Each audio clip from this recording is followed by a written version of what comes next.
Welcome all of you in our बांधीहुई classes channel. देखिए, हमारा राजस्थान इतिहास का जो पार्ट चल रहा था और उस पार्ट की भी अपन यदि बात करें तो अजमेर वंश चल रहा था, यानी सांबर के चौहान, या ये कहे अजमेर के चौहान, क्योंकि सांबर के चौहानों ने आगे चलकर अजमेर के चौहान या अजमेर नगर को बसाया था।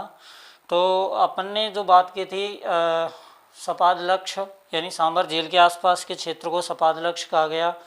सन 551 ईस्वी में वासुदेव चौहान के द्वारा वहाँ चौहान वंश की नींव डाली गई थी। इसके बाद में चौहानों की उत्पत्ति के अपन ने कारण पढ़े, अग्निकुंड का सिद्धांत पढ़ा और भी कई सिद्धांत ऐसे पढ़े थे। इसके अलावा अपन बात कर रहे हैं कि अजयराज चौहान के द्वारा जो शासनकाल था 1305 से वैसे 1333 तक था, और अजयराज जो चौहान था इसने सन 1113 में अजमेर नगर की स्थापना की थी, यानी अजमेर चला गया था। और जो अजयराज चौहान है ये पृथ्वीराज प्रथम का पुत्र था। 1113 में अजमेर नगर इसने बसाया था। श्री अजय देव नाम से सिक्के चलाए, श्री अजय द्रंब नाम से भी इसने सिक्के चलाए थे। तो सिक्कों पर पत्नी का नाम अंकित करवाया, ये ध्यान रखना, सोमल का नाम अंकित करवाया था। फिर अपन देखते हैं इसने अजमेर दुर्ग में, यानी अगर कोई शासक है तो सीधी बात है वो दुर्ग भी बनवाएगा। तो अजमेर में इसने गढ़बीठली की पहाड़ी पर एक दुर्ग बनवाया जिसका नाम क्या था, अजय मेरू दुर्ग था। और इस दुर्ग को गढ़बीठली की पहाड़ी पर बने होने के कारण इसी दुर्ग को गढ़बीठली का दुर्ग भी कहते हैं। इसी दुर्ग को तारागढ़ का दुर्ग भी कहते हैं। तारागढ़ दुर्ग क्यों कहते हैं, मैंने आपको कल भी वीडियो में बताया था कि मेवाड़ का जो महाराणा था जिसको उड़ना राजा कहा गया इतिहास में, और उसका नाम क्या था, पृथ्वीराज सिसोदिया। पृथ्वीराज सिसोदिया को उड़ना राजा भी कहा जाता है। एक बार ये अजमेर के दीवान भी थे पृथ्वीराज सिसोदिया। तो एक बार क्या होता है कि पृथ्वीराज सिसोदिया और उसकी पत्नी तारा यहाँ अजमेर घूमने के लिए आए थे। तो तारा ने क्या देखा कि यहाँ की जो स्थिति है, इस दुर्ग की, अजय मेरू जो दुर्ग था उसकी स्थिति जर्जर थी। तो उसकी स्थिति को देखकर तारा ने अपने पति यानी पृथ्वीराज चौहान से कहा कि आप इस दुर्ग की क्या करवा दीजिए, मरम्मत करवा दीजिए।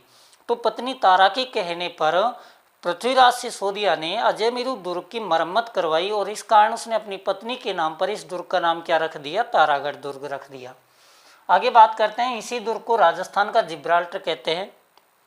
अजयराज के बाद में अपन बात करते हैं कि अजयराज अपने जीवन काल में ही अपना इसका जो पुत्र था अर्णोराज को इसने अजमेर का शासन सौंप दिया था, और स्वयं पुष्कर चला गया था, वहाँ भजन करने के लिए चला जाता है। तो यह अजयराज चौहान की बात थी। अब अपन बात करेंगे अर्णोराज।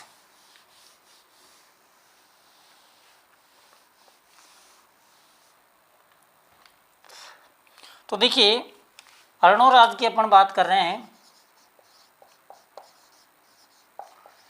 अर्णोराज को इतिहास में आनाजी के नाम से भी जानते हैं। किसके नाम से जानते हैं, आनाजी के नाम से भी जानते हैं। इनकी कौन कौन सी कार्य हैं, एक तो ये ध्यान रखना, इन्होंने आना सागर झील बनवाई थी। आना सागर झील का निर्माण किसने करवाया था, अर्णोराज ने करवाया था। और इस झील के किनारे एक बार यानी यहाँ अजमेर घूमने के लिए आया था जहांगीर।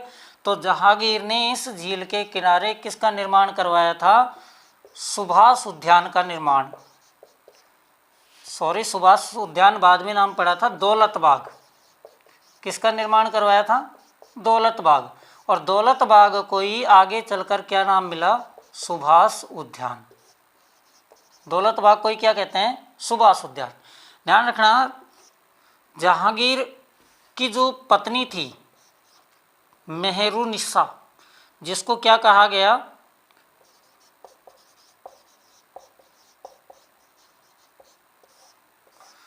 इसकी जो माँ थी उसका नाम क्या था, असमत बेगम। असमत बेगम ने इत्र जो बनाने की क्रियाविधि थी वो यहीं से शुरू की थी। जहांगीर के बाद आना सागर झील के किनारे ही जहांगीर का पुत्र आया था शाहजहां, और शाहजहां ने यह निर्माण किसका करवाया था, बारादरी का। तो ये दो प्रश्न बहुत मोस्ट हैं, आते हैं एग्जाम में। एक चीज़ ये भी ध्यान रखनी है, जहांगीर के काल को मुग़ल काल में या मुग़ल सत्ता में क्या कहा जाता है, जहांगीर के काल को चित्रकला का स्वर्ण काल कहा जाता है, जबकि शाहजहाँ के काल को स्थापत्य कला का स्वर्ण काल कहा जाता है।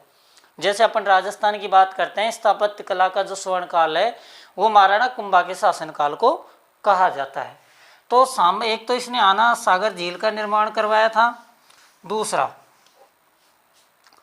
दूसरी बात क्या करते हैं कि अर्णोराज के दो पुत्र थे, एक का नाम था जगदेव और दूसरे का नाम था विग्रहराज। ये विग्रहराज चतुर्थ है, ये ध्यान रखना, विग्रहराज चतुर्थ। एक जगदेव था और एक विग्रहराज चतुर्थ था। बड़ा जो बेटा था उसका नाम जगदेव ही था। तो अर्णोराज की और जो खास बात है वो कौन सी है, एक ये ध्यान रखना, अर्णोराज शैव धर्म को मानने वाला था, शैव धर्म को मानने वाला था, लेकिन अन्य सभी धर्मों को ये समान आदर देता था, क्योंकि इसने जैन धर्म से रिलेटेड कार्य भी किए हैं कि इसने जो जैन धर्म था, जैन धर्म में इन्होंने काफ़ी यानी जैन लोगों को काफ़ी दान दक्षिणाएं दी है। एक और चीज़ ध्यान रखना है कि अर्णोराज ने पुष्कर में 12 मंदिर बनवाए थे। और एक विशेष बात ये ध्यान रखनी है, वराह मंदिर का निर्माण भी किसने करवाया था, तो वराह मंदिर का निर्माण भी किसने करवाया था, अर्णोराज ने करवाया था। 4-5 बातें हैं अर्णोराज की, ज़्यादा बातें नहीं है। एक तो यह है कि भाई ये किसका पुत्र था, अजयराज का था। दूसरी आना सागर झील का निर्माण करवाया था। तीसरा शैव धर्म को मानने वाला था। चौथा पुष्कर में 12 मंदिर का निर्माण करवाया। और 5वीं बात क्या है, वराह मंदिर का निर्माण करवाया। 2 बेटे थे, जगदेव थे और विग्रहराज चतुर्थ था। तो इसका बड़ा बेटा जगदेव था, इसने अर्णोराज की वृद्धावस्था में क्या कर दी, हत्या कर दी। इसलिए चौहानों का पितृहंता, चौहान वंश का पितृहंता किसे कहा जाता है, पितृहंता, चौहान वंश का पितृहंता जगदेव को कहा जाता है, ध्यान रखना। मेवाड़ में भी महाराणा कुंभा की हत्या उदा के द्वारा की गई, इसलिए उदा को क्या कहा जाता है, मेवाड़ का पितृहंता कहा जाता है। ठीक उसी प्रकार से चौहान वंश का जो पितृहंता कहा जाता है वो किसको कहा जाता है, जगदेव को कहा जाता है। जगदेव ने यहाँ कुछ वर्षों तक शासन किया, उसके बाद यहाँ के जमींदार या सामंत वर्ग ने जगदेव को गद्दी से हटा दिया और इसके बाद में विग्रहराज चतुर्थ यहाँ क्या बन जाता है, शासक बन जाता है। बात करते हैं विग्रहराज चतुर्थ।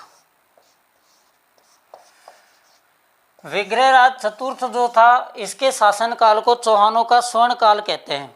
ये चीज़ आपको नोटिस करनी है, चौहानों का क्या कहते हैं, स्वर्ण काल कहते हैं।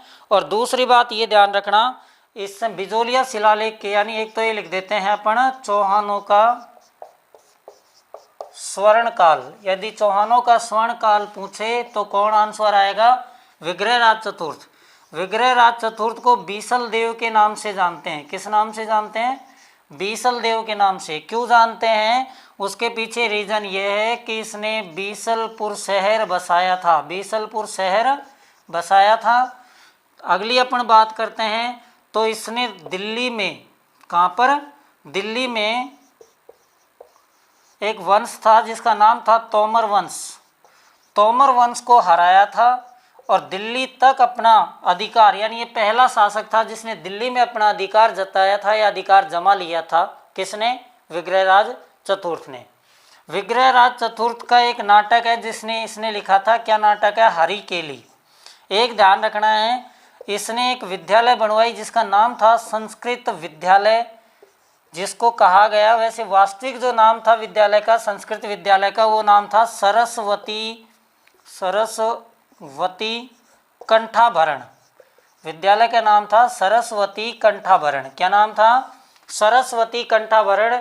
और इस विद्यालय को कुतुबुद्दीन ऐबक ने तुड़वा दिया था और तुड़वा कर इसके स्थान पर क्या बनवा दिया, 2.5 दिन का झोंपड़ा। यानी 2.5 दिन का जो झोंपड़ा बना हुआ है वो सरस्वती कंठाभरण नामक संस्कृत विद्यालय के टूटने के बाद में बनाया गया। किसने बनाया, कुतुबुद्दीन ऐबक ने बनवाया था। ये चीज़ आपको याद रखनी है। और भी याद रखना है, एक इसका दरबारी कवि था जिसका नाम था सोमदेव। दरबारी कवि का नाम क्या था? सोमदेव था। और सोमदेव ने एक ग्रंथ की रचना की है।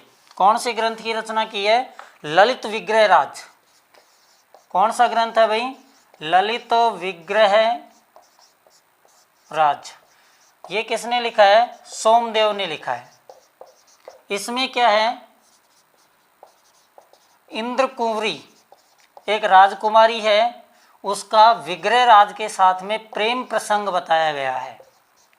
विग्रह राज चतुर्थ के साथ में क्या बताया? इंद्र कुंवरी का प्रेम प्रसंग बताया गया है। और ये नाटक किसने लिखा था? ये नाटक भी सोमदेव ने लिखा था। नाटक का नाम क्या है? ललित विग्रह राज है। यहाँ तक आपको समझ आ गया होगा। इसके बाद में विग्रह राज चतुर्थ का जो पुत्र था उसका नाम था अपार गांगी। ये हालांकि कोई मोस्ट नहीं है, आपको वैसे ध्यान रख लेना। अपार गांगे विग्रह राज चतुर्थ का पुत्र था, ठीक है। और इसकी अपार गांगे की जो हत्या की थी वो जगदेव के पुत्र पृथ्वीराज ने की थी। जगदेव का जो पुत्र था उसका नाम पृथ्वीराज था। उसने किसकी हत्या कर दी? अपार गांगे की। अपार गांगे किसका पुत्र था? तो अपार गांगे किसका था? विग्रहराज चतुर्थ का पुत्र था। उसके बाद में पृथ्वीराज द्वितीय ने किसकी हत्या कर दी? इसकी हत्या कर दी, यानी अपार गांगे की। अब राजा कौन बन जाएगा? पृथ्वीराज द्वितीय बन जाएगा। तो पृथ्वीराज द्वितीय खुद राजा बन गया, लेकिन ये ज़्यादा दिन तक राजा नहीं बन सका। उसके बाद में राजा बना है 1169 में सोमेश्वर। सोमेश्वर चौहान राजा बना था। कब बना था? 1169 से 1177 तक ये राजा रहा था। इसके लड़के का नाम था पृथ्वीराज थर्ड, और यही इतिहास का सबसे मोस्ट शासक बनेगा। इसकी पत्नी का नाम क्या था? कर्पूरी देवी। क्या नाम था? कर्पूरी देवी था। ध्यान रखना, पृथ्वीराज का एक मंत्री और रहेगा जो संरक्षक रहेगा, जिसका नाम है कैमास। कैमास भी है, कैलाश भी है, ध्यान रखना, काफ़ी नाम मिलते हैं। तो यानी सोमेश्वर जो था, इसकी हत्या चालुक्य वंश के शासक था और उसका नाम था भीम सिंह। भीम सिंह द्वितीय ने इनकी हत्या कर दी। और सोमेश्वर चौहान ने गुजरात तथा राजस्थान में कई मंदिरों का निर्माण करवाया। अब अपन बात करते हैं सब पृथ्वीराज चौहान की। ये सबसे मोस्ट शासक है, ध्यान रखना, पृथ्वीराज चौहान की। तो पृथ्वीराज चौहान की अपन को बात करने के लिए आपको राजस्थान के मैप के अकॉर्डिंग समझना होगा। जैसा भी मैप बनता है आपको समझना है केवल, है ना। देखिए, ये अजमेर है। अब अजमेर में जो राजा है कौन है? पृथ्वीराज तृतीय है। शासनकाल कब से कब तक है? 1177 से 1192 तक इसका शासनकाल है। 1166 में जन्म हुआ था। पिता का नाम सोमेश्वर है। पिता का नाम क्या है? सोमेश्वर। माता का नाम क्या है? कर्पूरी देवी, जो इसकी संरक्षिका है। और ये राजा बन गया था 11 वर्ष की आयु में। कितने वर्ष की आयु में शासक बन गया था? 11 वर्ष की आयु में। 11 वर्ष की आयु में राजा बन गया था। किसकी बात कर रहे हैं अपन? पृथ्वीराज थर्ड की। अब देखिए, पृथ्वीराज थर्ड के समय में इधर को जो हरियाणा का हिस्सा था, हिसार की तरफ एक जाति थी जिसका नाम था भंडानक। भंडानक जो जाति थी ये सतलज के नदी के किनारे से यहाँ आकर बसी थी। और इस जाति की क्या आदत थी कि इसको थोड़ा सा ही मौका मिलता और ये तुरंत आगे बढ़ जाती। तो यानी धीरे धीरे ये इधर को अलवर, भरतपुर, करौली क्षेत्र में भी आ गई। इस बात का पृथ्वीराज थर्ड को पता लगा। 1182 की बात है, ये 2-3 घटना 1182 की है। ये यहाँ जाता है सेना लेकर और भंडानकों का दमन करता है, पहली कंडीशन। दूसरी बात आपको याद रखनी है कि यहीं पर एक और यूपी में एक स्थान है जिसका नाम है महोबा, ठीक है। महोबा का उस समय शासक था परमर्दी देव चंदेल। परमर्दी देव चंदेल, इसके 2 सेनापति थे। एक का नाम था आला और दूसरे का नाम था उदल। आला और उदल के ऊपर नौटंकी भी बनी हुई है। एक बार ये दोनों, परमर्दी देव ने क्या किया, इन दोनों से अपने घोड़े मांग लिए। तो तो इन्होंने मना कर दिया, भाई हम घोड़े नहीं देंगे, इनको यहाँ से निकाल दिया। तो एक बार इनके ऊपर भी आक्रमण होता है, लेकिन फिर परमर्दी देव ने वापस इनको बुला लिया, ये स्वामी भक्त थे तो वापस चले गए। तो महोबा में परमर्दी देव, एक बार क्या होता है कि पृथ्वीराज की सेना लौट रही थी दिल्ली से। दिल्ली में गोविंदराज इसका सामंत था पृथ्वीराज का, जो आगे अपन चर्चा करेंगे, तराइन के युद्ध में आएगा वो भी। तो महोबया ने यहाँ से सेना लौट रही थी, तो परमर्दी देव की सेना ने इनके ऊपर हमला कर दिया था, कुछ सैनिक मार दिए थे। तो इस कारण से पृथ्वीराज यहाँ इसके ऊपर आक्रमण करता है। 1182 में महोबा का युद्ध होता है और इस युद्ध में आला और उदल मारे जाते हैं और परमर्दी देव यहाँ से भाग जाता है, स्वयं आत्महत्या कर लेता है। आला और उदल बहुत वीर सैनिक थे। इनके बारे में हरियाणा का एक कवि था जिसका नाम था जगनीक, उसने एक कथन कहा था कि 12 वर्ष कुकर जिए 13 वर्ष सियार, वर्ष 18 क्षत्रिय जिए बाकी जीवन धिक्कार। यानी ये जो कथन कहा गया था वो जगनीक ने कहा था। किसके लिए कहा था? आला और उदल के लिए कहा था। क्या कहा था कि 12 वर्ष कुकर जिए, यानी कुत्ते की जो उम्र होती है वो 12 साल होती है।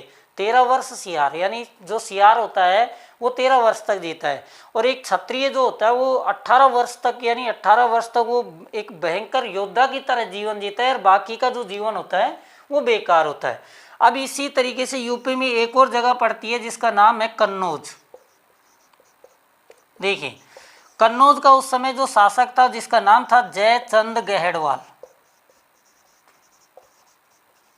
अब देखिए यहाँ पर भी पृथ्वीराज दोनों के बीच में शत्रुता, एक तो दिल्ली के सिंहासन को लेकर थी, दूसरा जयचंद गहड़वाल की पुत्री थी जिसका नाम था संयोगिता।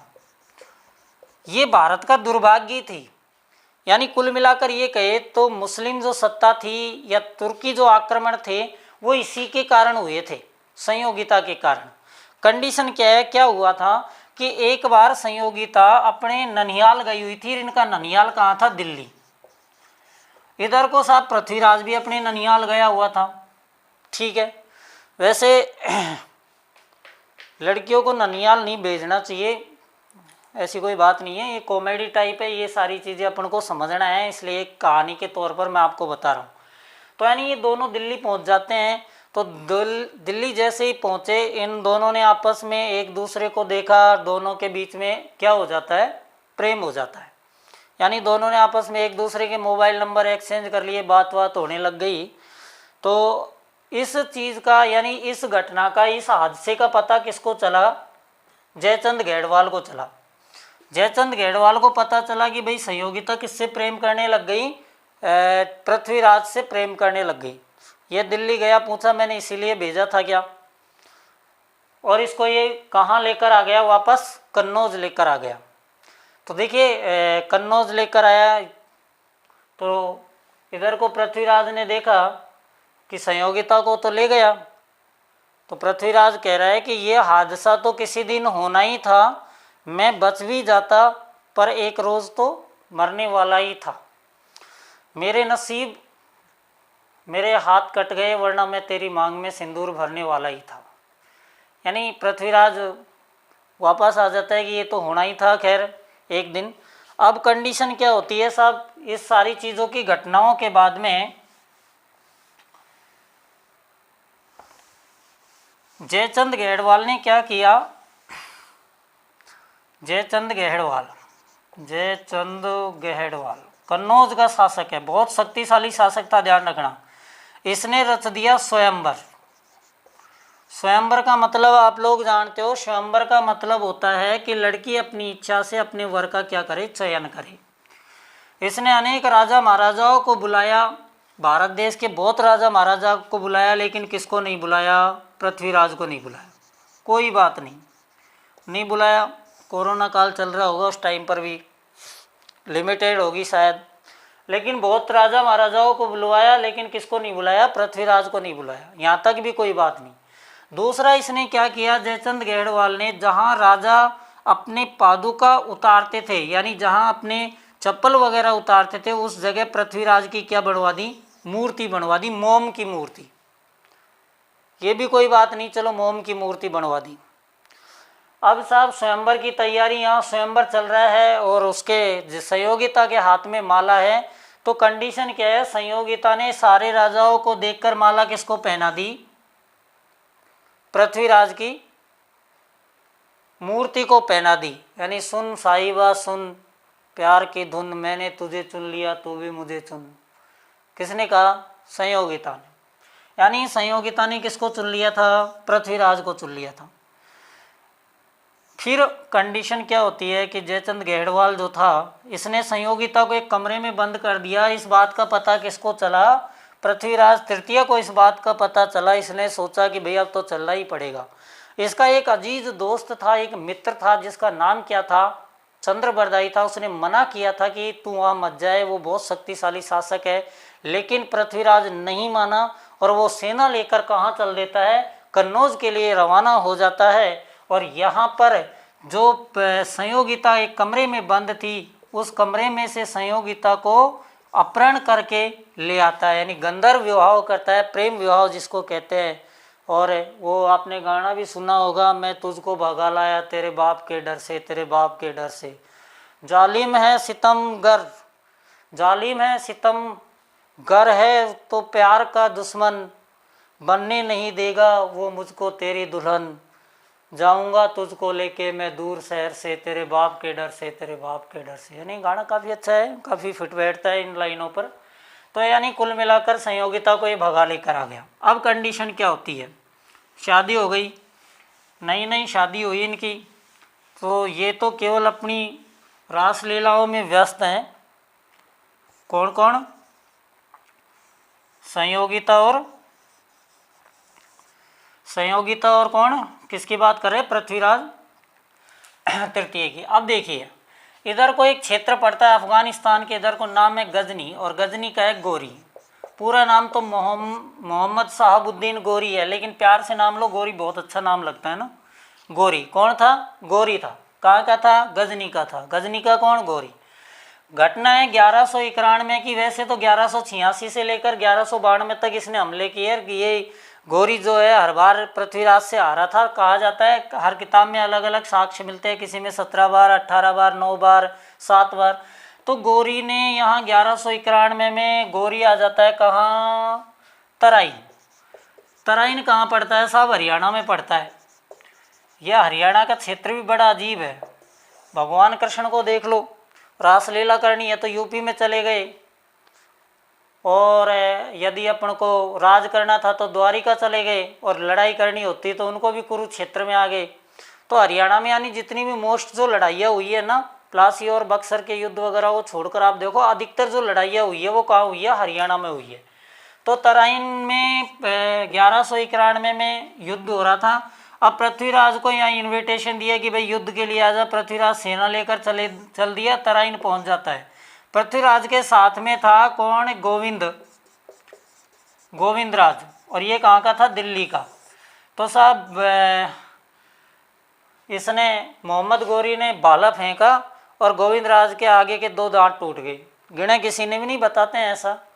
तो 2 दांत टूट गए। गोविंदराज को, आपको पता है दांतों का जो दर्द होता है ना, बहुत खतरनाक होता है। गोविंदराज को गुस्सा आया और उसने यानी इसकी सेना में तबाही मचा दी थी, और कहा जाता है कि ये सेना यानी पृथ्वीराज यहाँ से भाग गया। पृथ्वीराज नहीं, गोरी यहाँ से भाग गया। तो कुल मिलाकर यहाँ इस युद्ध में, प्रथम युद्ध में किसकी विजय हो जाती है? पृथ्वीराज की विजय हो जाती है। इधर को पृथ्वीराज आकर वापस संयोगिता और पृथ्वीराज वही अपनी रासलीलाओं में बिजी हो जाते हैं। लेकिन गोरी क्या करता है? गोरी सेना की तैयारी करता है दोबारा, और 1192 में फिर आ टपका ये वहीं तराइन के युद्ध में। और इस बार जब आया था तो इसने बुलावा भेजा पृथ्वीराज तृतीय को, और ये कहा था कि इस बार मैं संधि करने के लिए आया हूँ, युद्ध करने के लिए नहीं आया। पृथ्वीराज ने सोचा ठीक है भाई, संधि करने के लिए आया होगा। जब पृथ्वीराज के पास ये संदेश लेकर आया तो उस समय पृथ्वीराज संयोगिता के साथ आसक्त था। कहा जाता है कि चंद्रबरदाई ने इससे आकर कहा, किससे? पृथ्वीराज से, कि भाई इस गोरी को छोड़, उस गोरी को देख। पृथ्वीराज ने कहा है कोई बात नहीं, अपन ने पहले भी युद्ध में हरा दिया, अब फिर हरा देंगे। तो ये इस कंडीशन पर ये यहाँ से कम सेना लेकर यहाँ तराइन के युद्ध में पहुँच जाता है, तराइन के मैदान में। और कहा जाता है मोहम्मद गोरी ने यहाँ छल कपट किया था। और क्या किया था कि छल कपट ये किया था, मोहम्मद गोरी ने इससे कहा था कि हमको संधि करनी है, लेकिन प्रातःकाल के वक्त इन लोगों ने अचानक हमला कर दिया और ये जो सेना थी पृथ्वीराज की सेना वो डावाडोल हो जाती है, क्योंकि ये सेना सोमरस वगैरह में वो थी, कुल मिलाकर आसक्त थी, उसके कारण सेना संगठित नहीं हो पाई और ये पृथ्वीराज को हिसार में बंदी बना लेते हैं। अब देखिए जो मूणोत नैणसी है या चंद्रबरदाई है, चंद्रबरदाई क्या कहता है कि पृथ्वीराज को, कुछ तो इतिहासकार ये कहते हैं कि इसको हिसार में ही मार दिया गया, लेकिन चंद्रबरदाई ये कहते हैं कि इसको हिसार नहीं, कहाँ ले जाया गया, गजनी ले जाया गया। किसको? पृथ्वीराज तृतीय को। पृथ्वीराज तृतीय को जब गजनी ले जाया गया तो गौरी ऊपर बैठा हुआ था, पृथ्वीराज तृतीय को नीचे बैठा रखा था और पृथ्वीराज तृतीय इसकी आंखों में देख रहा था। तो गौरी ने कहा आंखें नीची कर, इसने मना कर दिया तो इसकी आंखें फुड़वा दी थी। इधर को कंडीशन क्या होती है कि जो चंद्रबरदाई था, चंद्रबरदाई की बात अपन करते हैं, चंद्रबरदाई का लड़का था जलहण। ये जो ग्रंथ है कौन सा? पृथ्वीराज रासो। ये चंद्रबरदाई ने पूरा नहीं किया, जलहण ने पूरा किया था, ये भी ध्यान रखना। इसके बारे में कहा जाता है कि जो ग्रंथ है उसको जलहण को देकर चंद्रबरदाई पृथ्वीराज के साथ हो लिया था और पृथ्वीराज के साथ ये भी कहाँ जाता है, गजनी जाता है। तो गौरी से पृथ्वी इसने कहा था चंद्रबरदाई ने कि आपने हमारे राजा की आंखें फोड़ दी, लेकिन उसके बावजूद भी ये तीर चला सकते हैं और आपको हर किसी को मार सकते हैं। तो इसने कहा ठीक है। तो इसने एक सेनापति से कहा हाँ भाई तू बोल, ये तीर चलाएगा? तो इसने कहा कि नहीं, तीर आपको ही बोलना है। तो कहा जाता है कि इतिहास में दो ही शासक ऐसे हुए जो शब्द भेदी बाण चलाना जानते थे, एक तो दशरथ और दूसरा कौन था? पृथ्वीराज तृतीय। तो जैसे ही उसने, गौरी ने कहा कि हाँ तीर चलाओ, तो चंद्रबरदाई ने एक इशारा दिया और वो कथन था कि 8 बास 24 गज अंगुल अष्ट प्रमाण ता ऊपर सुल्तान है मत चूके चौहान। और इतने कहते ही पृथ्वीराज तृतीय ने बाण चलाया और गौरी के बाण लगा और गौरी मर जाता है। ऐसा बात का, ये बात कौन कहता है? चंद्रबरदाई कहते हैं। बाद में चंद्रबरदाई पृथ्वीराज तृतीय को मार देते हैं और उसके बाद स्वयं भी आत्महत्या कर लेते हैं। तो इस तरीके से कहा जाता है कि पृथ्वीराज तृतीय का जो इस तरीके से वो हुआ था। इसके बाद में गोविंदराज है जो बाद में रणथंभौर चला जाएगा और रणथंभौर में चौहान वंश की नींव डालेगा। तो ये अपना जो था, ये था पृथ्वी यानी किसका? अजमेर का जो चौहान वंश था उसकी पूरा इतिहास था। और इससे जो मोस्ट रिलेटेड क्वेश्चन है वो सारे लगभग इसमें समावेश हैं। तो आप इस वीडियो को अधिक से अधिक देखें, अधिक से अधिक लाइक करें, चैनल को सब्सक्राइब करें। धन्यवाद।